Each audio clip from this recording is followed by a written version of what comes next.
বাবাকে নিয়ে বললে আসলে শেষ করা যাবে না।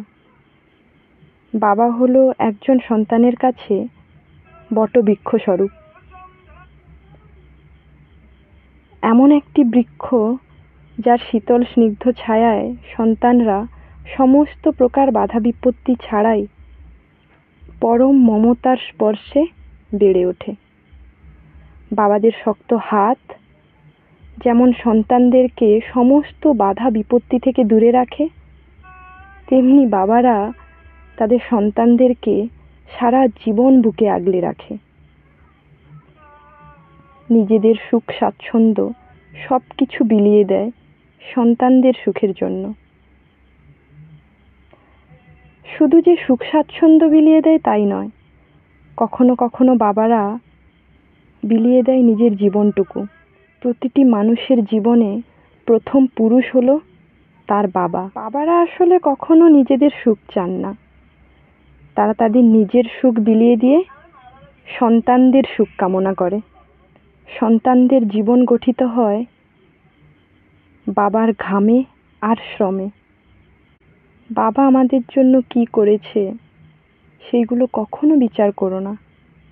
বাবা থাকাকালীন সন্তানদের কর্তব্য তাদের খুশি রাখা আর নিজের সাফল্য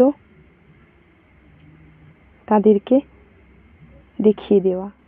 প্রতিটি বাবা তাদের জীবনের সর্বস্বটুকু দিয়ে সন্তানদেরকে বড় করে,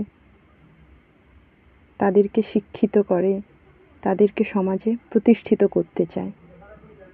তাই বাবারা গরিব, দুর্বল, অগোছালো ঠিক আছে, কিন্তু সন্তানরা বড় হওয়ার পরও বাবাদেরকে এইরকম গরিব, অসুস্থ, দুর্বল করে রাখাটা সন্তানদের কাছে একটা বড় নির্লজ্জতার প্রমাণ।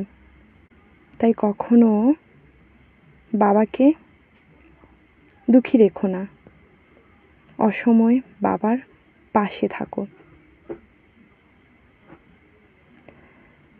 বাবাকে নিয়ে বলা এই কথাগুলো ভালো লাগলে বন্ধুদের কাছে শেয়ার করে দিই, যাতে তারাও বাবাকে নিয়ে ভালোভাবে অনুধাবন করতে পারে।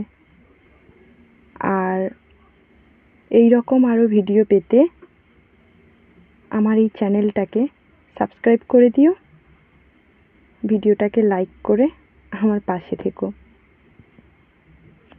টাটা।